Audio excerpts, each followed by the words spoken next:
Hey. Hey, listen. Which of these two ties do you prefer with this? You only want to ask about the ties? You feel good about all of this? Yeah, do you not like the ties?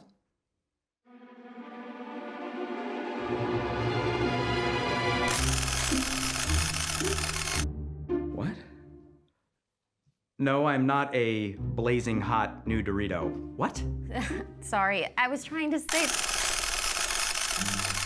No, I am not going for a young Cuban Kris Kringle look. No, I'm not. The pocket's not real. It actually doesn't go down all the way, so yes, I had to safety pin it. This is foreign. It's Italian, actually, and the guy's trunk had a bunch of these shirts in his Fiat. No, you didn't just say that. Ketchup bottle? Yeah, that's hilarious. I do so have a figure for this outfit, and you know it! You are just gorgeous, and I love you, but you are so mean. I have offered you my soul, and you have crushed it! The beige tie. Beige, this one? Yeah. How's everybody doing? Good. It's good to be with you today. This is going to be a fun series, and by fun, I mean convicting. By fun, I mean challenging, and by fun, I hopefully mean transforming. And so I want to get right at the main idea of this whole series. The idea is captured in the title. I'm going to ask you to say it all out loud with me. Here we go. Me and my big mouth. Now, that's a big deal because this is not about your wife and her big mouth. This is not about your son and his big mouth. This isn't about your brother and his big mouth or your boss or your sister-in-law or anyone else. This is about you, and it's about me. It is about me and my big mouth. So I'm going to have you say the name of this series out loud with me again. But when we say it this time, we are just going to overemphasize the words me and my to make sure we're clear on the idea here, okay? We ready? Here we go. Me and my big mouth. So beautiful, isn't it? And so challenging. Because one of the interesting perspectives I have is I get to stand up here and teach, and I get to watch how you react when I say certain things. And it's so wild, things that happen, especially during relationship series, and this is definitely a series that has to do with your relationships, that people love to apply whatever I'm teaching, not to themselves, but to someone else. And many times, they want to apply it to the person who's sitting next to them while I'm watching you.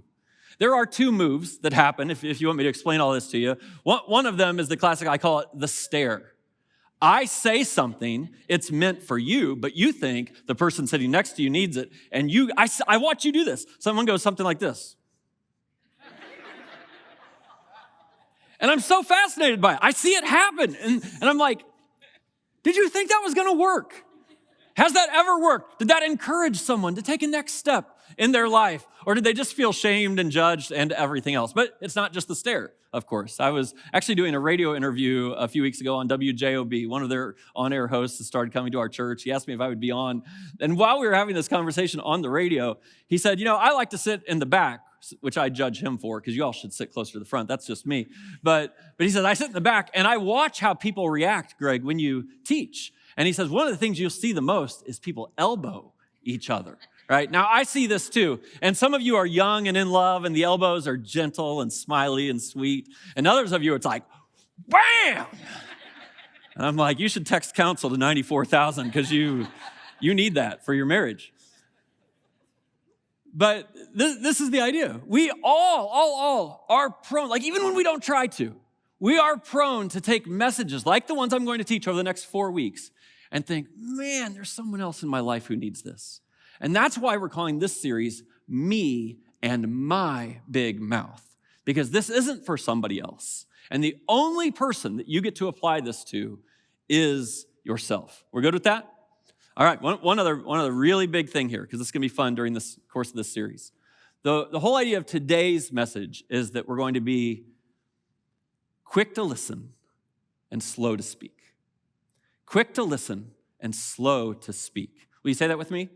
quick to listen, and slow to speak. Now, I find that some physical hand motions could help us with this a little bit. And so I'm going to ask you today to use this hand motion a number of times today. We'll probably use it throughout the series. It's so good for us. I think the way to start this is to kind of pull our arms into ourselves, make fists kind of up close, like you're kind of tight, right? There's some tension to you.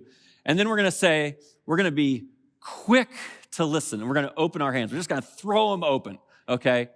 And then we're going to say, we're going to be slow to speak. We do this together? All right, get ready. All right, here we go. Quick to listen and slow to speak. One more time.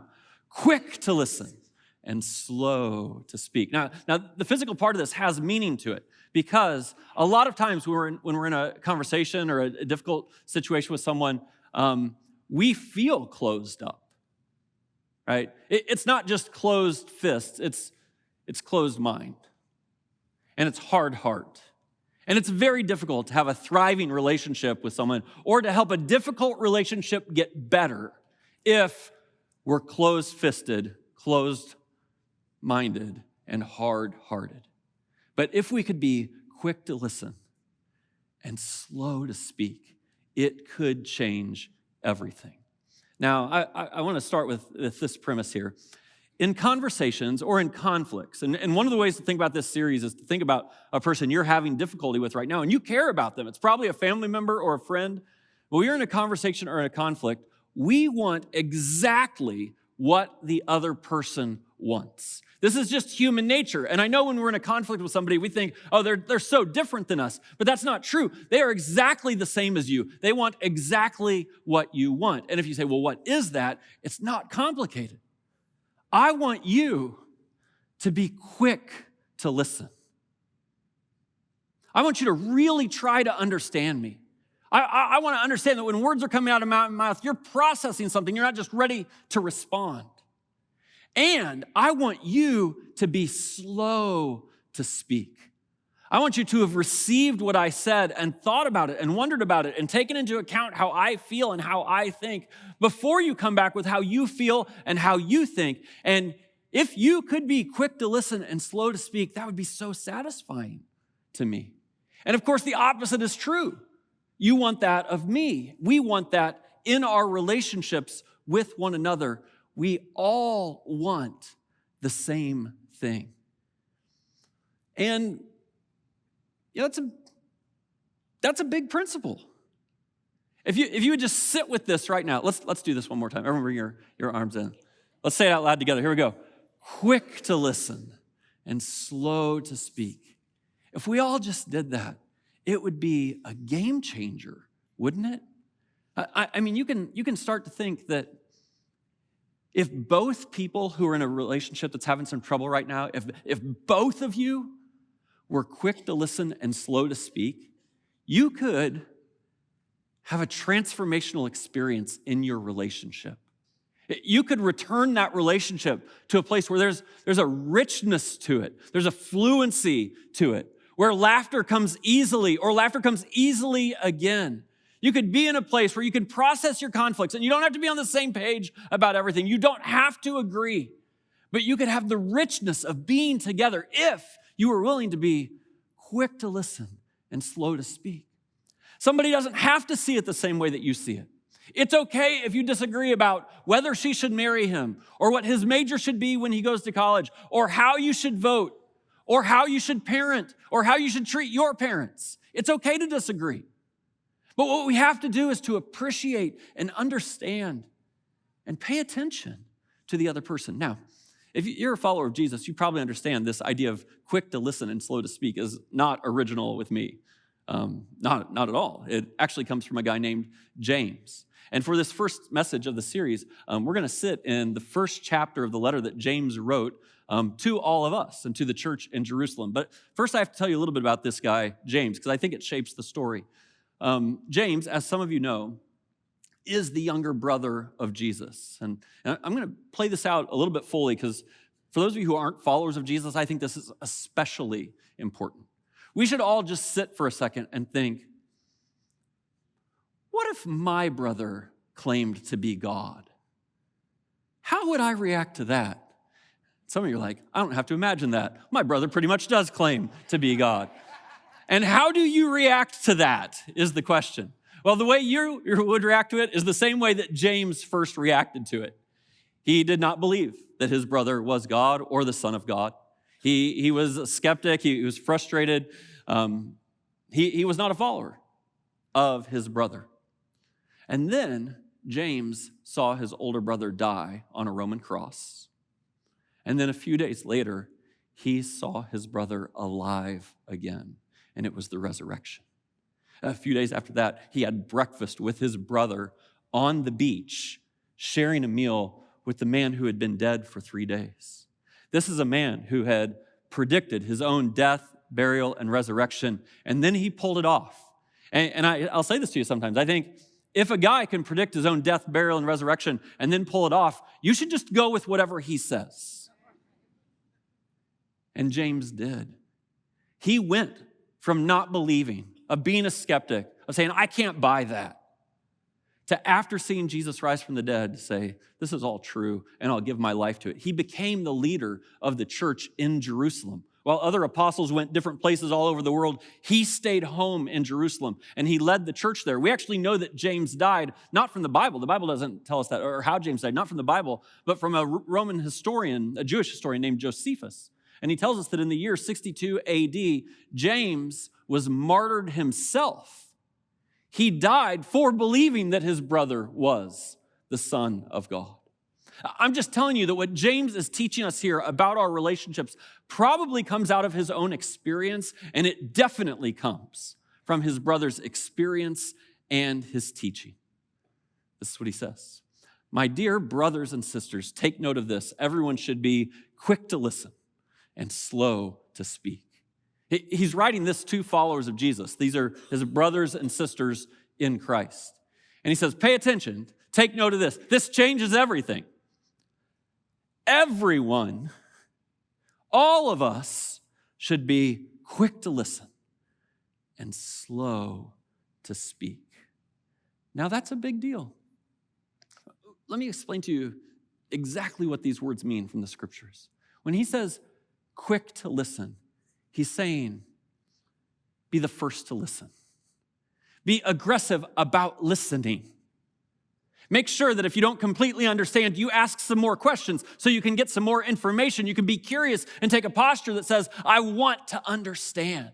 If there is a race to listening, be the one to win the race. Be quick to listen. And then he says, be slow to speak. And this literally means be late to speak. Let the moment pass. When you were in the midst of the conversation and they said something that was wrong and you knew what was right, instead of speaking up and correcting them, be slow to speak, late to speak. Let the moment pass. And your relationships have the chance to be transformed. Now, if we did this, you can very quickly see how it starts to be pretty transformational, right? Parents, of course, wish our middle school and high school students would do this, right? We're like, oh, I just wish they would be quick to listen and slow to speak. I have great advice for them. I know the answers in life. I could save them so much pain. If they would just sit there and absorb all the things that I have to say, life would be so much better. And middle school, high school students, if tomorrow you're in a conversation with your parents and they start lecturing you about something, and you let them finish their sentence, and then after they're done, you say, hey, you know, I don't quite see it the same way, but I really want to understand. Could you explain that again in a little different way? Your parents would faint. They would faint, but it would be beautiful. And of course, middle school and high school students want from their parents the exact same thing. A mom or a dad who would just listen, who would be late to talk, who would resist correcting halfway through, and instead would value the relationship and the person over being right. This is enormous. And we could probably all raise our hands and say, we've messed this up, haven't we?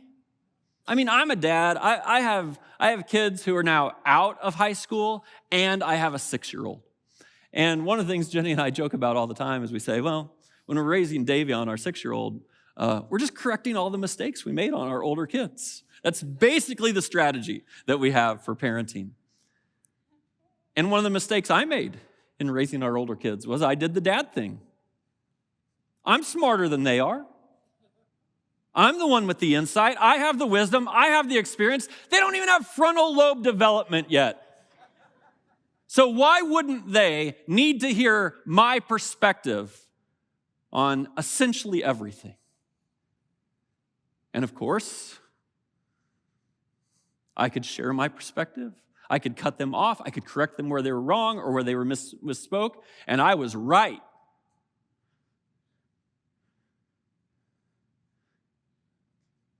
Until on a few occasions, I feel like, yeah, I was so right, that they went right out the door. This is the truth, isn't it? That we can write the person we love right out the door. Some of you have righted your son right out the door. You were right. I talked to guys in our church. They were right. They're sure of it. And they righted their wife right out the door. And on more than one occasion, guys have told me, and then I did the same thing with my second wife. I righted her right out the door. Some of you have rock star employees at your place of business right now. And you can't help yourself but to correct them and name things and be right with them. And you're about to write your rock star employee right out the door. This is the way that it works. And we have to be so careful with our words. James goes on, he says, be quick to listen, slow to speak, and slow to become angry. Now, when he says slow to become angry, in some sense, this is just the result of being quick to listen and slow to speak. You will become slower in getting angry. But if we pay attention to ourselves and how we get angry, we'll learn a few things in the midst of this. Some of you, your anger shows up as a tantrum or a temper that flares. It comes out hot. It explodes the room that you're in. Everyone is walking on eggshells all around you. That's not how everyone expresses anger. Some of you experience anger and you express it by huffing and puffing. Like literally, you know who you are, right? Like you go around the house or the office, like,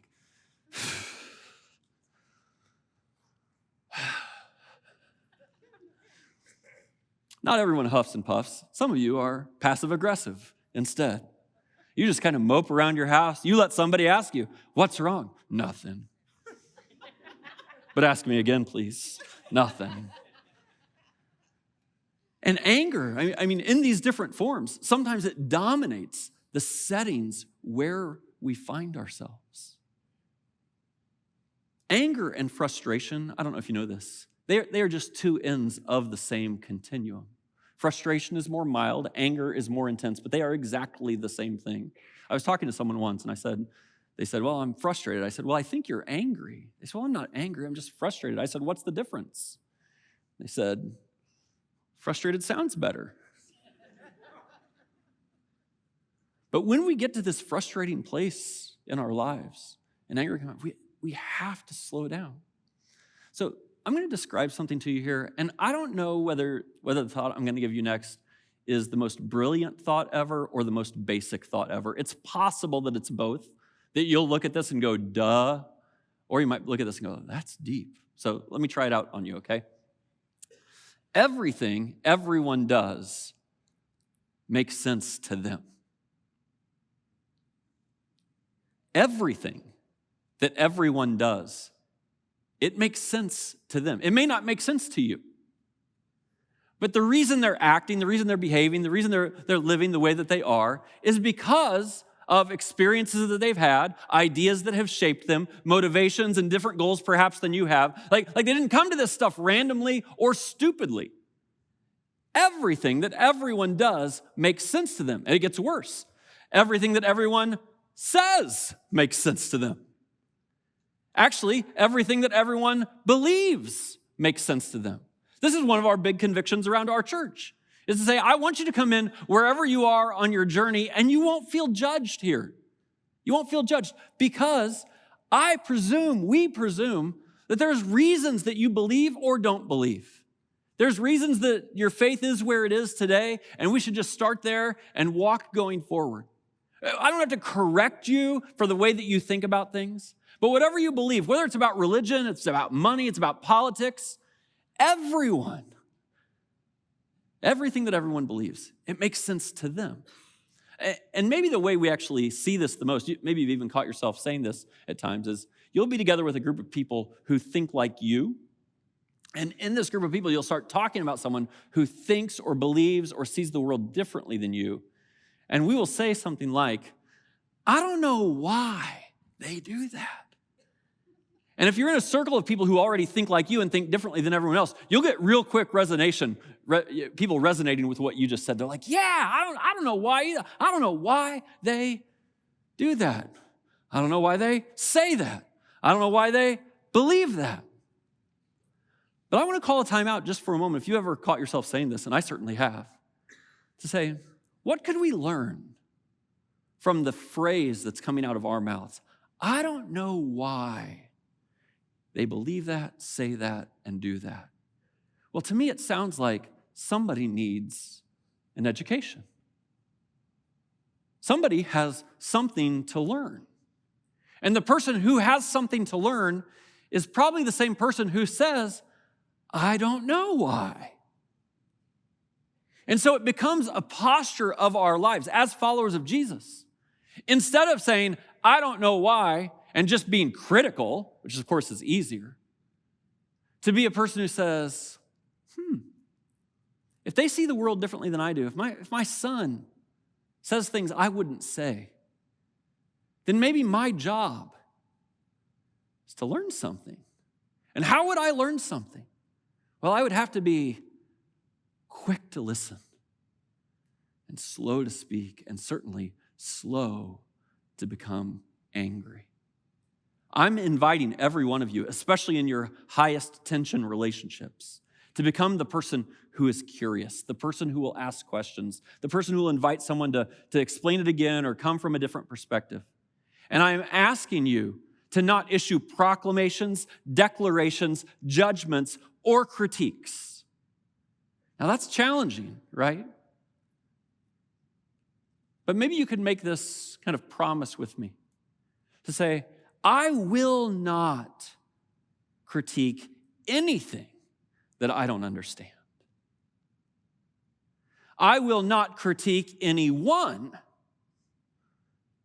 if I haven't figured out where they're coming from. A couple weeks ago, we brought a new pastor on our staff. We'll introduce Philip Kim to you pretty soon. He's leading our For the Region efforts, taking over what Jared Murley had done a tremendous job with. And every time we have a new employee, a new staff member, I just take sometime during their first week and I say, give me 10 minutes in my office. I just want to say some things to you that are very important to me about who we are. And the last thing on that list that I say to every person who comes onto our team is this: do not make judgments about people until you've heard their story. Never make a judgment about somebody until you've heard their story. You don't know where they came from. You don't know what happened to them.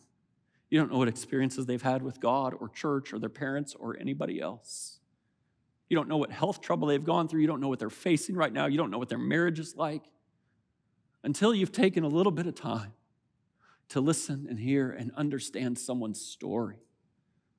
Don't you dare become a critic of them.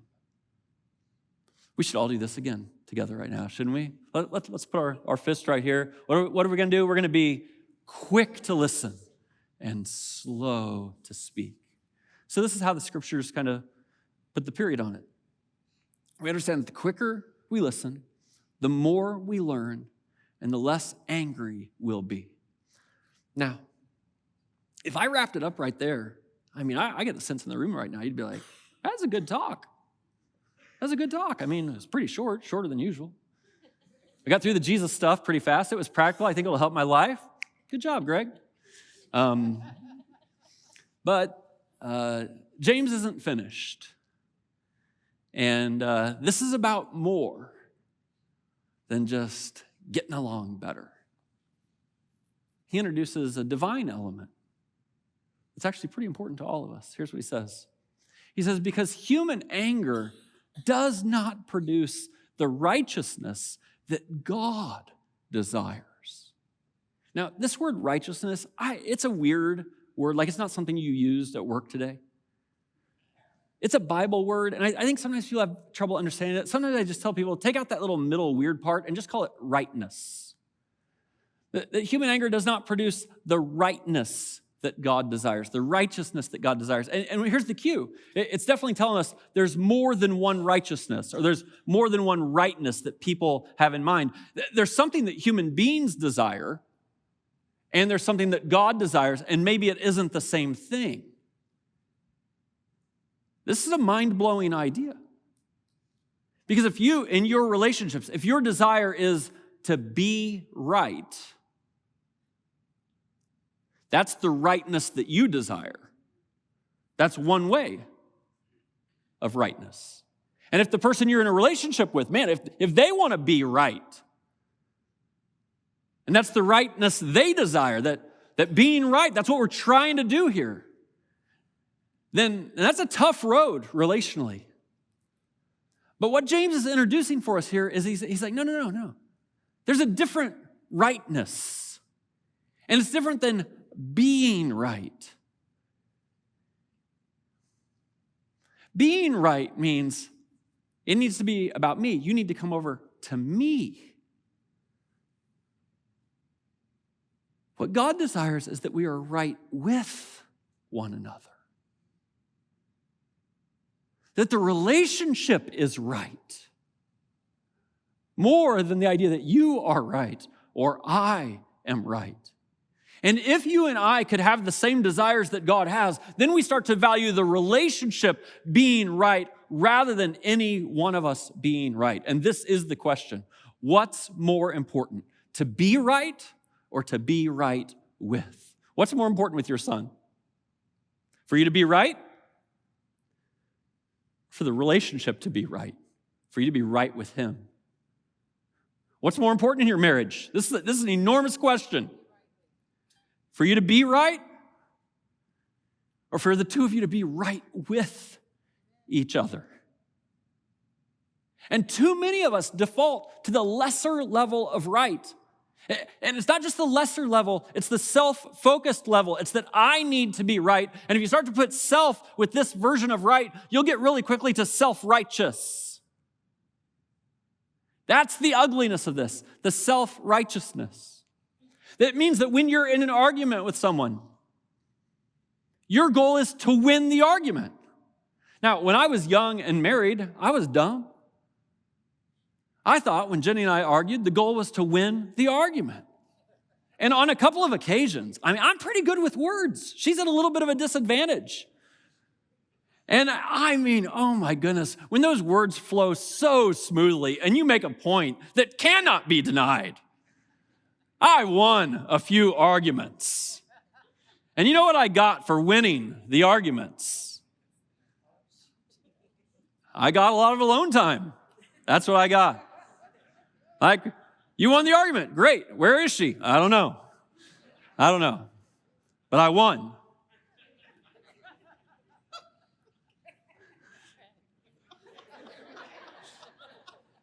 I'm the only one in this room that's done that? And so we have to ask ourselves the question. This is a huge question. And honestly, it's not just a relational question. This is the Jesus question. If being right with someone, if being reconciled is more important than me being right, that's what God desires, then it would be reflected in the way that Jesus came into the world, wouldn't it? And I think that it was. What was the golden rule that Jesus gave us? Do unto others as you would have them do unto you. That's what we've been talking about. Everyone wants to be listened to, so let's listen. Everyone wants to be slow to speak, so let's be slow to speak. Honor each other. But that's just Jesus' golden rule. You know what Jesus' platinum rule is? It was when he was with his disciples in the upper room, and this is what he said. It's not do to others as I've done to you. He says this, as I have loved you, so you love one another. And I want you to hear what he didn't say. This is everything. Jesus did not stand up and say, as I have convinced you, so you go convince everybody else. That is not what he said, and it is not what he was about. He was about being right with people. He was about reconciliation. He was not about being right. Think about how Jesus came into the world. He came into the world as a baby. That's how God had him come into the world. He came into the world not able to speak, and then he took the first 30 years of his 33-year-long life before he went to the cross, and he really didn't say much that we have recorded. It seems like for 30 years, he was quick to listen and slow to speak. And then when he finally started to open his mouth, people were drawn to him. People felt like he understood them. What did Joel say last week? He said, people who are nothing like Jesus really liked Jesus. Because Jesus was quick to listen and slow to speak. The relationship was more important than being right. And so James gives us this final step for us to take. He says, therefore, get rid of all moral filth and the evil that is so prevalent, and humbly accept the word that's planted in you. I don't know what your mind goes to when you hear the word moral filth, probably, whatever the dirtiest sin you could think of is. But I can promise you, the dirtiest sin, this moral filth, is self-righteousness. That's the dirtiest one of all. And this language here, when it says get rid of, the idea is take off. It's like you're wearing a coat, like you're cloaked in self-righteousness. Like your perspective in your relationships is if they would just understand what I have to say, then it would all work. It's like I heard about marriage once. Like, well, I knew two were going to become one. I thought we would become me. But you have to take off any sense of that moral filth, of that self-righteousness, of that need to be right, and instead have a posture to the people you love. Say, oh, it's more important that we're right with each other than that you become convinced that I'm right. It will take humility. That's what it is. That you would humbly accept the word planted in you.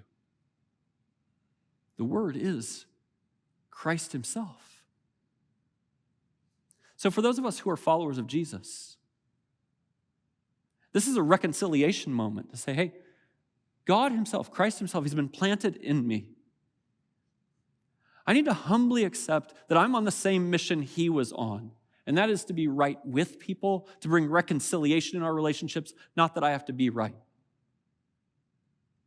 You know how Jesus lived this out. When he was arrested in the garden and Peter wanted to draw the sword, Jesus said, back off. When he stood before Pilate and he was questioned, he could have given the right answer.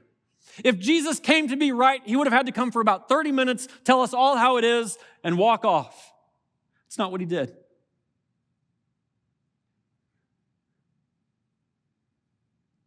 He was quiet and led like a lamb to the sacrifice. Because to him, it was more important to be right with you than for him to just be right. Maybe you're not a follower of Jesus and you're here right now. I want you to know that's the story of Jesus. That he came because he loves you and he wants to be right with you. And this is an invitational life from him.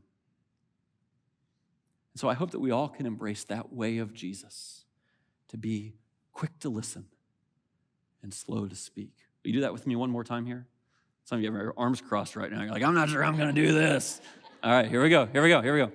Quick to listen, slow to speak. So last thing, Who am I talking about with you? If you're going to fill in this blank, I want to be right with. What's the name that goes there? And you and I began doing the work this week, the work of Christ, to try to understand where someone else is coming from. Well, I really hope that was helpful for integrating faith with life.